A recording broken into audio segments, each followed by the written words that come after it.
हमारे summer camp का पहला दिन है और हम सिखाने वाले ग्रामर, क्योंकि स्पोकन इंग्लिश के लिए जो सबसे इम्पॉर्टेंट पार्ट होता है वो होता है हमारा ग्रामर। अगर ग्रामर हम सही से नहीं यूज़ कर पाएंगे तो हम इंग्लिश बोलना लिखना ये सारी चीज़ें गलत हो जाएगी।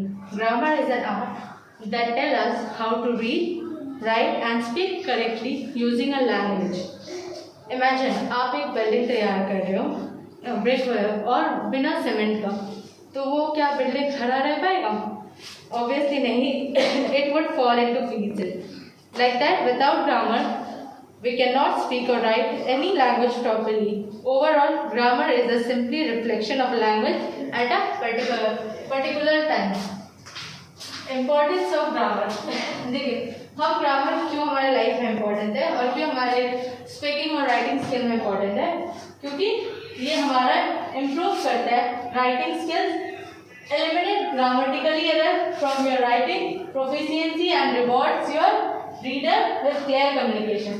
इसका मतलब है कि जो ग्रामेटिकली हम लोग जब तरीके से पूरा सीखते हैं या वो लिखते हैं तो वो हमें और ज़्यादा एक्सपर्ट बना देता है कि हम सामने वाले को क्लियरली समझा पाए और जो पढ़ रहा है उसको भी क्लियरली कम्युनिकेट कर पाए, उसको भी समझ आना चाहिए कि हम उनसे क्या कह रहे हैं।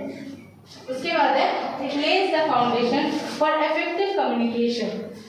जब हम ग्रामेटिकली करेक्ट करते हैं तो सामने वाला समझ पाता है कि हम कहना क्या चाह रहे हैं, हम किस चीज़ के बारे में बोल रहे हैं, और इसी वजह से वो बहुत ज़्यादा वो कम्युनिकेशन इफेक्टिव होता है।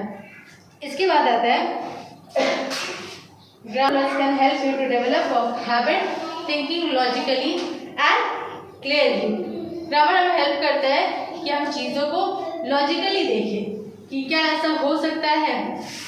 Proper use of grammar is a sign of respect both for speaker and listener.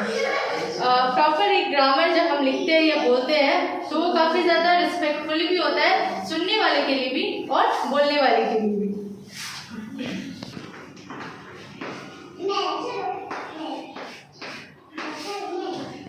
First आता है ग्रामर को स्टार्ट करेंगे अल्फाबेट से। अल्फाबेट किसको बोलते हैं? Each letter called alphabet.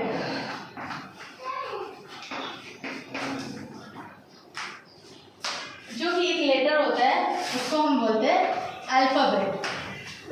और हमारे पास ये नंबर 1 हुआ, नंबर 2 हुआ कि अल्फाबेट में देयर आर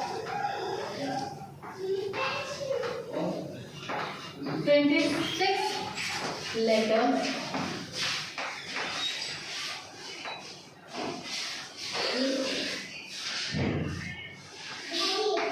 और alphabet in English। यहाँ पे लिख रहा है कि हमारे पास 26 लेटर होता है। A to Z में वो पूरे अल्फाबेट होते हैं, 26 लेटर होते हैं। नंबर 3 में और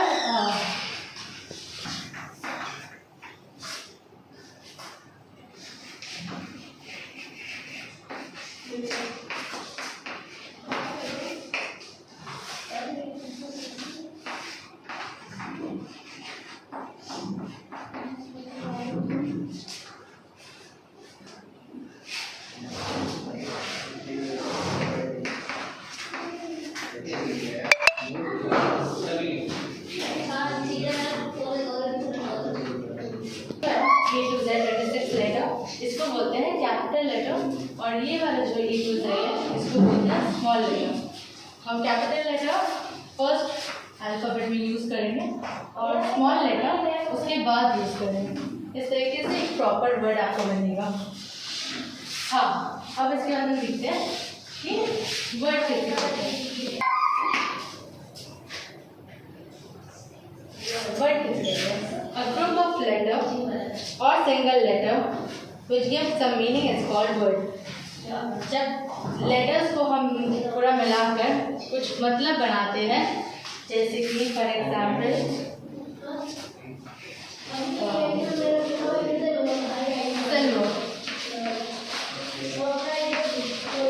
हमने एक ही अल्फाबेट को यूज़ करेंगे एक लेटर को और उसको ग्रुप बना कर लिखा तो उसको बोलते हैं word.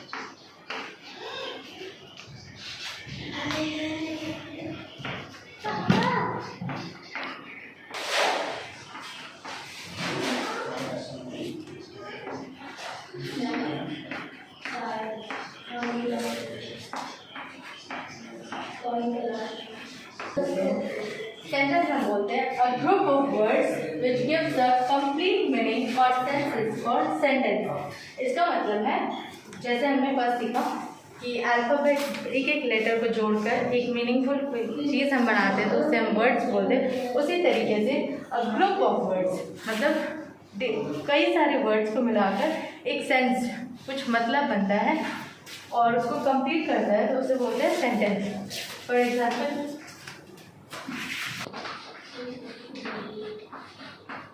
Ranjini is a clever girl। हमने इसे क्या करा, फर्स्ट हमने एक कैपिटल लेटर यूज करा, फिर सारे स्मॉल लेटर्स, एक ये लेटर यूज करा, एक वर्ड यूज करा, यहाँ पे वर्ड हो गया और अब इसको पूरा ग्रुप बनाकर हमने इसका एक मीनिंगफुल सेंटेंस बनाया।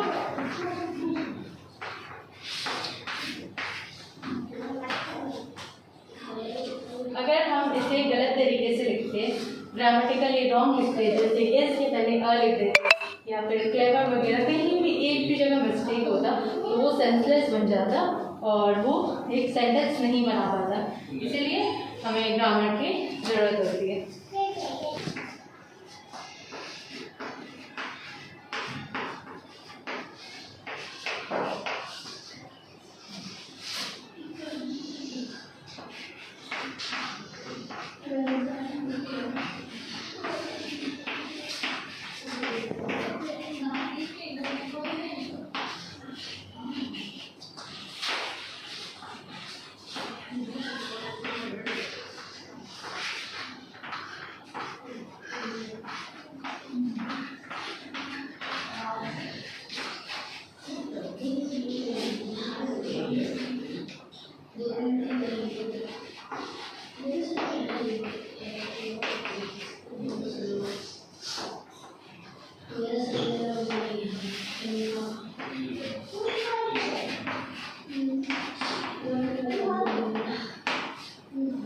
अब हम सीखेंगे पार्ट्स ऑफ सेंटेंस। हर सेंटेंस का दो पार्ट होते हैं, एक होता है subject and predicate. Subject and predicate का मतलब होता है subject the part which identify the person, place और थिंग, इसको हम बोलेंगे सब्जेक्ट। एंड प्रेडिकेट होता है the part which tell something about the subject, it's called predict.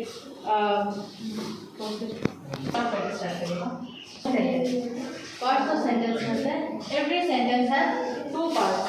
Her sentence के दो पार्ट्स हैं, एक होता है सब्जेक्ट और एक होता है प्रेडिकेट।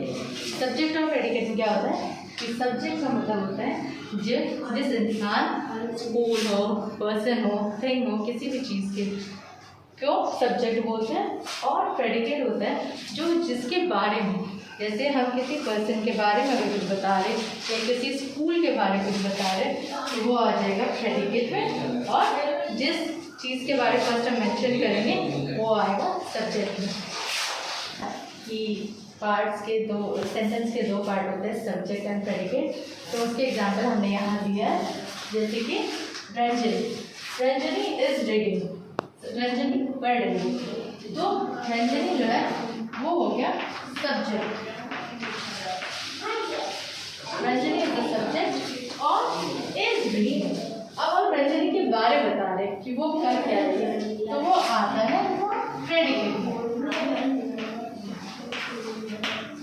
जैसे सेकेंड और एग्जाम्पल है Harish is listening to music, Harish गाना सुन रहा है, तो इसमें हमारा सब्जेक्ट कौन सा होगा, हरीश। हरीश के बारे में बात हो रही है, तो Harish is a subject and is listening to music, और वो कर क्या रहा है उसको हम कहेंगे प्रेडिकेट। यहाँ थर्ड में आता है द मून लुक्स ब्यूटीफुल, ये चांद खूबसूरत लग रहा है, तो कौन खूबसूरत लग रहा है? चांद।